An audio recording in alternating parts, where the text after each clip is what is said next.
মরুর দেশ সৌদি আরব, আরব আমিরাত সহ আশেপাশের দেশগুলোতে দেখা দিয়েছে প্রবল বৃষ্টিপাত, ঝড় আর বন্যা। বন্যার কারণে যোগাযোগ ব্যবস্থা ভেঙে পড়েছে, বন্ধ ঘোষণা করা হয়েছে শিক্ষা প্রতিষ্ঠান। পাকিস্তান, আফগানিস্তানেও ভারী বৃষ্টিপাতে ইতোমধ্যে অন্তত ১০০ জনের মৃত্যু হয়েছে, ভেসে গেছে অনেক বাড়িঘর। এসব দেশ যখন ভারী বৃষ্টিপাত, বন্যা আর ঝড়ের কবলে পড়ে নাজেহাল অবস্থা, ঠিক তখন এর বিপরীত চিত্র দেখা যাচ্ছে দক্ষিণ এবং দক্ষিণ পূর্ব এশিয়ার দেশগুলোতে। প্রখর রোদ এবং তীব্র গরমে ফুটন্ত কড়াইয়ে পরিণত হয়েছে এসব দেশ। ক্লাইমেট চেঞ্জ আর গ্লোবাল ওয়ার্মিং শব্দটা প্রায়ই শোনা যায়, কিন্তু এর প্রভাব যে কতটা ভয়াবহ তা আগামীতে আরও বেশি বুঝতে পারবে বিশ্ব। বলা হচ্ছে জলবায়ু পরিবর্তনের সবচেয়ে বেশি প্রভাব পড়েছে এশিয়া মহাদেশে। ফিলিপাইনের তাপমাত্রা ৪৭ ডিগ্রি সেলসিয়াসে উঠে গেছে। দেশটির বাসিন্দারা ঘরের বাইরে নিঃশ্বাস নিতে পারছে না। খুব প্রয়োজন না হলে বাইরে বের হওয়া কঠোরভাবে নিষিদ্ধ ঘোষণা করা হয়েছে দেশটিতে। দক্ষিণ পূর্ব এশিয়ার আরেক দেশ থাইল্যান্ডে হিট স্ট্রোকে অন্তত ৩০ জন প্রাণ হারিয়েছে। এবছর থাইল্যান্ডের তাপমাত্রা ৫২ ডিগ্রি সেলসিয়াস ছাড়িয়ে যেতে পারে বলে আশঙ্কা করা হচ্ছে। মিয়ানমারের অবস্থাও নাজেহাল।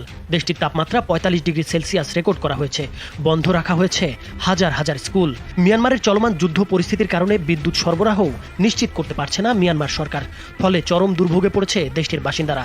এদিকে পশ্চিমবঙ্গ সহ ভারতের আরও কয়েকটি রাজ্যে আগামী ২ থেকে ৩ দিন চূড়ান্ত সতর্কতা জারি করেছে সে দেশের সরকার। রাজ্যগুলোর তাপমাত্রা ৪৫ ডিগ্রি ছাড়িয়ে গেছে। তাপপ্রবাহের কবলে পড়েছে ভিয়েতনাম এবং কম্বোডিয়াও। বাংলাদেশের ওপর দিয়েও বয়ে যাচ্ছে স্মরণকালের ভয়াবহ তাপ প্রবাহ। বাংলাদেশের সর্বোচ্চ তাপমাত্রা রেকর্ড করা হয়েছে ৪৩.৮ ডিগ্রি সেলসিয়াস। দফায় দফায় জারি করা হচ্ছে হিট অ্যালার্ট। বন্ধ ঘোষণা করা হয়েছে সমস্ত শিক্ষা প্রতিষ্ঠান। তীব্র গরমে হিট স্ট্রোকে এ পর্যন্ত মৃত্যু হয়েছে অন্তত ১৭ জনের। বিশেষজ্ঞদের মতামত, গ্লোবাল ওয়ার্মিংয়ের পাশাপাশি এল নিনো এবং লা নিনার প্রভাবেই এসব প্রাকৃতিক বিপর্যয় দেখা দিচ্ছে। সমুদ্রপৃষ্ঠের তাপমাত্রা এবং বায়ুমণ্ডলের চাপের ক্রমাগত পরিবর্তন থেকে সৃষ্ট হয় এই প্রাকৃতিক দুর্যোগ।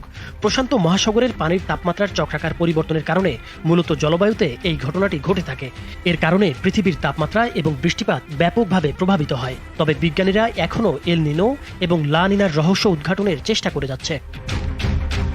তবে ঢাকার তাপপ্রবাহের ক্ষেত্রে বৈশ্বিক উষ্ণায়ন বা এল নিনো একমাত্র কারণ নয়। এর পাশাপাশি যে কারণটি গুরুত্বপূর্ণ তা হলো নগর উষ্ণায়ন। বৈজ্ঞানিক ভাষায় বলা হয় আরবান হিট আইল্যান্ড, যাকে নগর তাপ দ্বীপ বলা যেতে পারে। অতি নগরায়নের ফলে ঢাকাকে মূলত একটি ইট পাথরের জঞ্জালে পরিণত করা হয়েছে। ফলে এসব কাঠামো অধিক পরিমাণ তাপ ধরে রাখে। এতে করে তাপমাত্রা বেড়ে গিয়ে অধিক তাপ অনুভূত হয়। ওয়ালটন এসিতে ইনস্টলেশন একদম ফ্রি।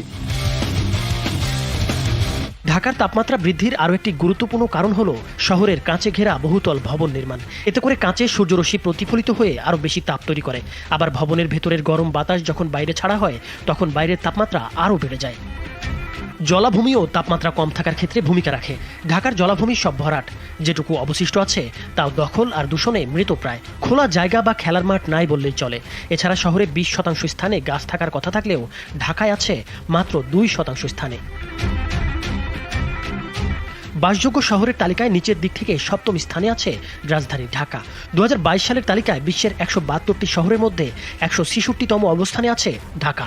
বায়ু দূষণ, পানি, শব্দ ও আলো দূষণের পাশাপাশি যানজটে স্থবির জনজীবন। তার উপর ধারণ ক্ষমতার কয়েক গুণ বেশি মানুষের চাপে পিষ্ট এই শহর। নীতি নির্ধারকদের এটাই শেষ সময়।